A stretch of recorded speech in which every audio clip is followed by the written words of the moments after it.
Hello everyone and welcome to the fifth mini workshop, and my name is Emily Zastro, and this week's mini workshop theme is food around the world.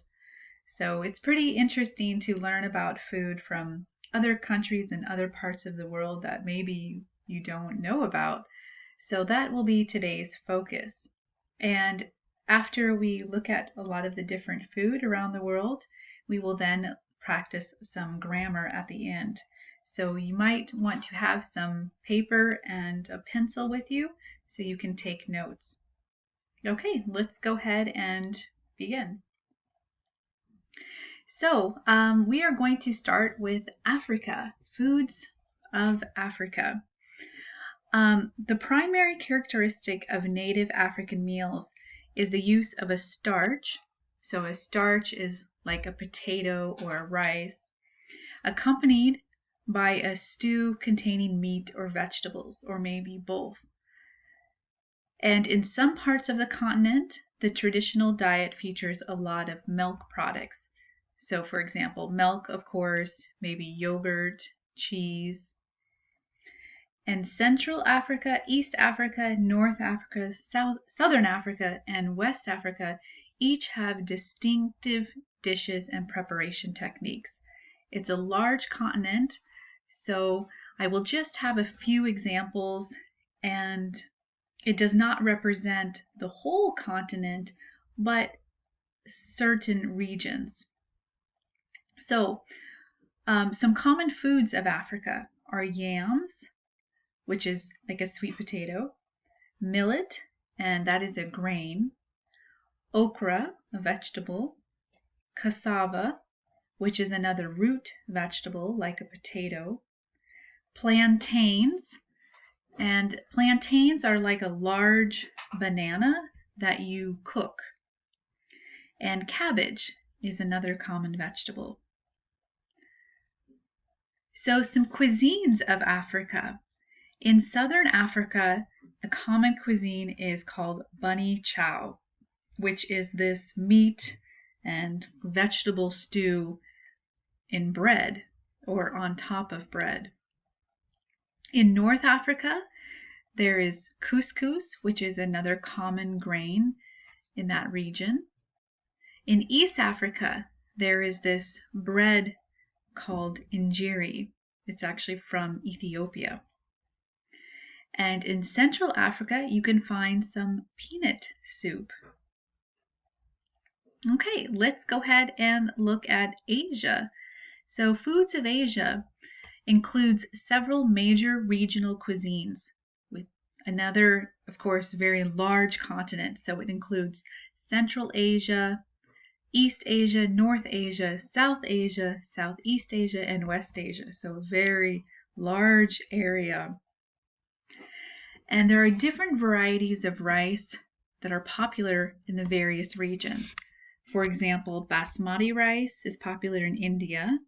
Jasmine rice is popular among the southeastern Asian countries, while long grain rice is popular in China and short grain popular in Korea and here in Japan. So stir frying, steaming, and deep frying are common cooking methods in Asia. Some common foods in Asia are ginger, onions, garlic, rice, chilies, and tofu. So all of these you can find in Japanese food as well. So some common cuisines of Asia. In Southeast Asia, you can find satay, which is like a meat on a skewer. In East Asia, like China, dim sum. In Central Asia, rice pilaf is very common. And in South Asia, like India, you can find roti, which is a flat bread. And let's move on to Europe. So meat is more prominent and substantial in serving size in European cuisines.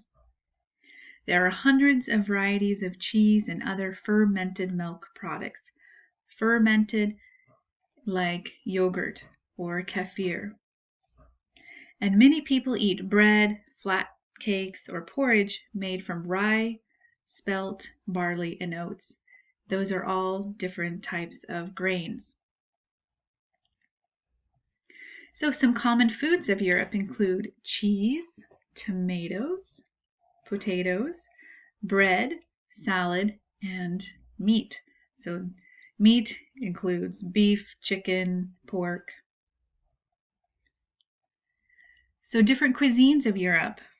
For example, in Italy, as we all know and probably all enjoy, is pizza. In Spain, you can find paella, which is rice, and it has, in this example, lots of different seafood, but you can maybe find different vegetables or other meat in paella. In Greece, you can find a gyro, or sometimes pronounced gyro, gyro, different ways of saying it.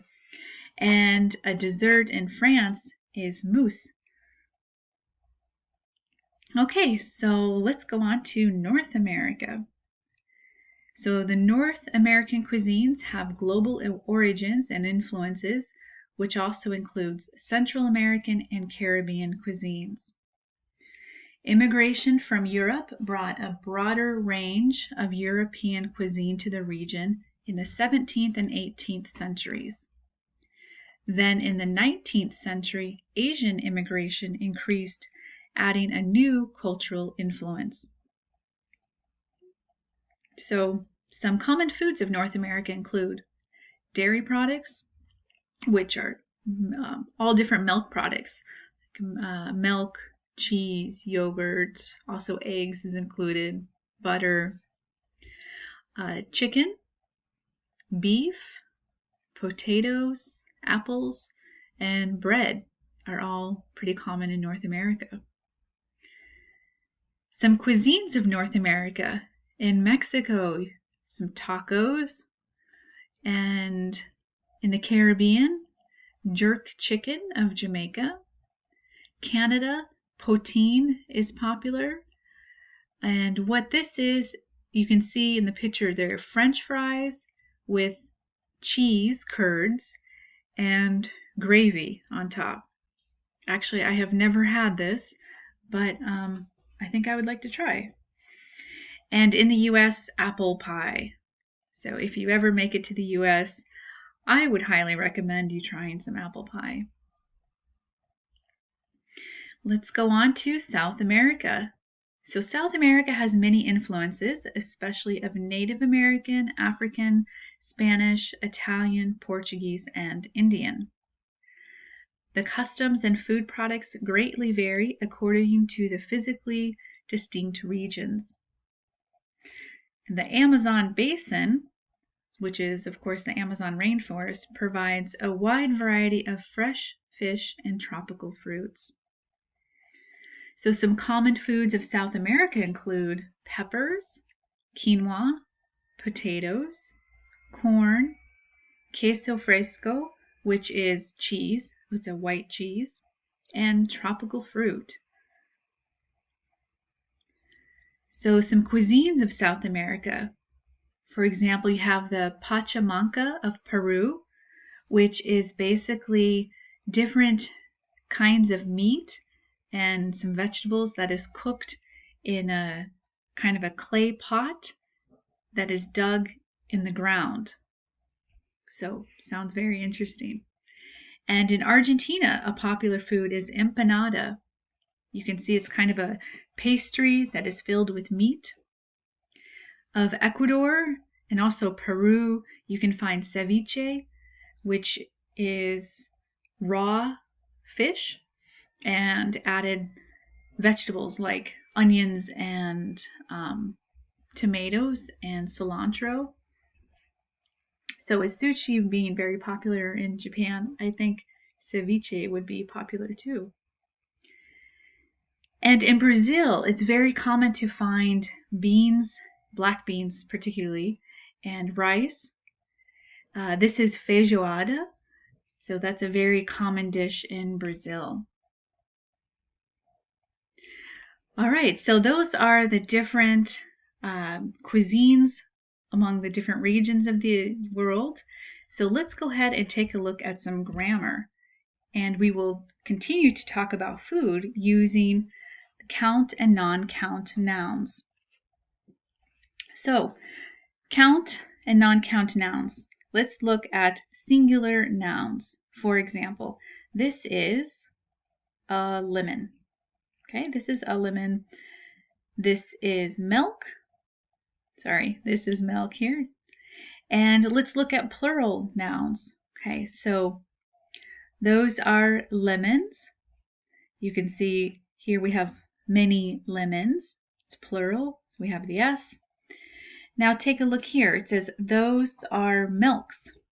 Okay, that is not correct. We do not say those are milks. Instead, that is milk. Okay, so milk is a non-count noun, meaning we do not add the S to these nouns. Let's look at some more food examples of count and non-count nouns. So here are some more examples like lemons, bananas, eggs, oranges, apples, sausages, peppers, onions, shrimps. Because we can add the S, they are count nouns. Now some non-count noun examples. You can see this list here: milk, rice, water, cheese, butter, chicken, fish, steak, bacon, juice, soda, coffee, tea, lettuce, shrimp. Notice shrimp is listed on both because it depends what book you might refer to, what textbook. You might see shrimp as a count noun or as a non-count. Either way, it is correct. So let's go ahead and practice some of these. So choose the one incorrect word in each group of count nouns or non-count nouns. So which word does not belong? For example, the first, apple, orange, banana, milk. Okay, so the word that does not belong is milk, because milk is a non-count. Okay, apple, orange, banana are all count nouns. Next one, juice, bread, egg, water. Which does not belong? Egg. Okay, because we say eggs, that is a count noun. Juice, bread, and water are non-count. Next examples, what doesn't belong? You should choose tea. Okay, we do not say teas, just tea. Here is some tea. Next, potato, butter, onion, hamburger. The one that does not belong is butter. Butter is non-count, so it's never butters, just butter. Last one, salad, pepper, rice, coffee. The one that does not belong is pepper. Okay, so salad, rice, coffee are all non-count, but pepper is count noun, so we can say peppers. Okay, so in addition, let's look at using a or an, some, and any. All right, so let's first look at the count nouns here. If it is a positive statement and a singular noun, for example, we need a tomato, please buy a pepper. Or we need an apple, please buy an onion. If it is plural, there are some oranges on the table, we need oranges. For non-count, there is some cheese on the table, we need cheese. Okay, so let's take a look when we add negative. Like we don't have a pepper, we don't have an apple. Now here, for the plural, there aren't any bananas. We don't have any milk. Okay, so basically, well, let's first look at the question now. Do you want an orange? Okay, are there any eggs for plural? And do you have any butter for non-count? So the rule is we want to use a, before a consonant, like B, C, D, F, G, H, and we use N before a vowel, A, E, I, O, U.